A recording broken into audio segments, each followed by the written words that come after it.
This year, I reckon I've been asked at least 20 times, how much does it cost to build a rally car? And to be honest, I've kind of been putting off doing a video on it because how long is a piece of string? There's a lot involved in it.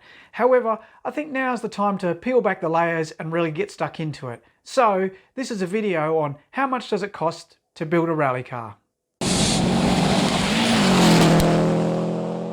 A few things to get out of the way before we get into it. First of all, I'm talking about WRXs because that's where most of the people have been asking me about it, and also that's where it's the most readily available to find information and to provide advice.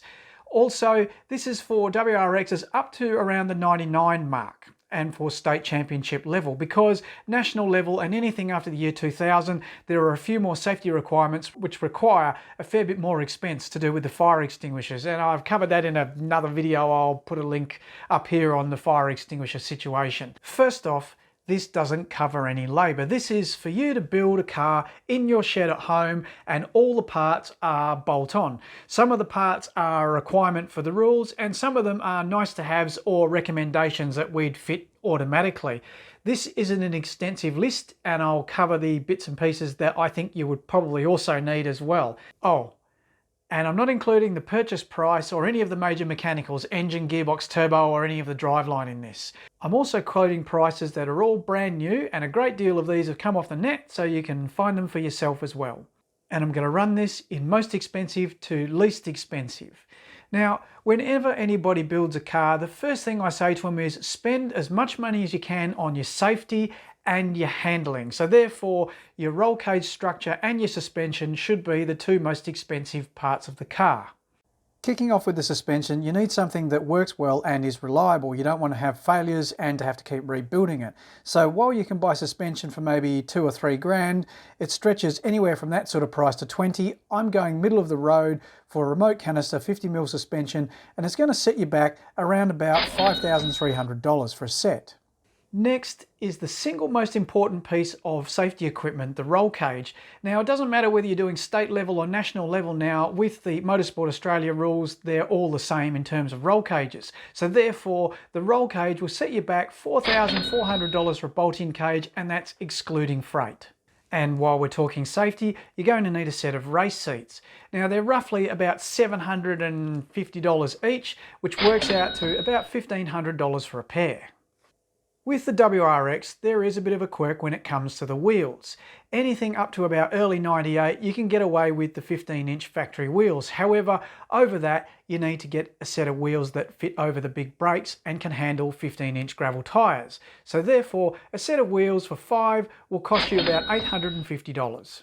Next on the list is a set of decent race harnesses. Now, the rules say you've got to use 5 or 6 point harnesses, and everybody has to wear a harness device now. So therefore, your harnesses are going to set you back around $730 a pair. However, as part of that deal, if you look in the right place, you can get a rally kit which includes a helmet hammock, a spare wheel tie down, a mat pocket, some toe straps, and a few other little bits and pieces. As I said earlier, everything's going to be bolt on, which means that you actually need some sort of adapter frame to allow you to bolt your seat rails and seats in. So therefore, AGI do a set of these as well, and they work out to $680 for a pair. Now at this point in the budget, I'm also going to put in a line for incidentals, and I'm going to say $500. Why is that? What's that going to cover? Well, things like harness plates, because you're going to need a couple of those. There's probably going to be some connectors, some electrical wiring involved in that, cable ties, maybe some paint for the interior, and a whole bunch of other bits and pieces that'll easily rack up.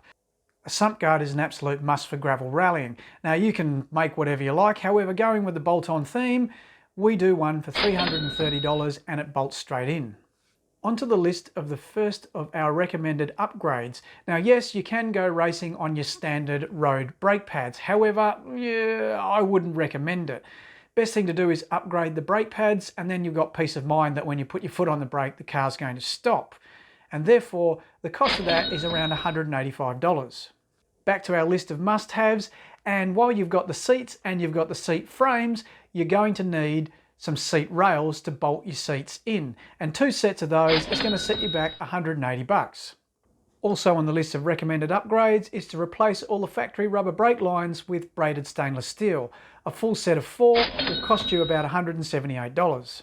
One of the critical upgrades for longevity and reliability is the fuel pump. definitely fit an uprated fuel pump to the car, and in this case it's going to cost you around $132. Another upgrade for longevity and reliability is a braided clutch line. Now the rubber lines that are fitted to the slave cylinder give trouble all the time and they blow, and you've got to pull the intercooler off to change it. So why not do it while you've got the car in pieces during the build, and it's cheap insurance for 130 bucks. One of the cheaper items, however relatively expensive for what they are, is a set of mud flaps. Now they're required for the rules, and roughly they're going to cost you around $128 for a set. Something else that is required in the rules is a turbo restrictor. Now generally speaking, it's a piece of machined aluminium that's fitted to the front of the turbo. Now it could range anywhere from $100 to $250, however for the sake of this discussion, let's call it 100 bucks. Probably the cheapest safety item to meet the rules, the fire extinguisher.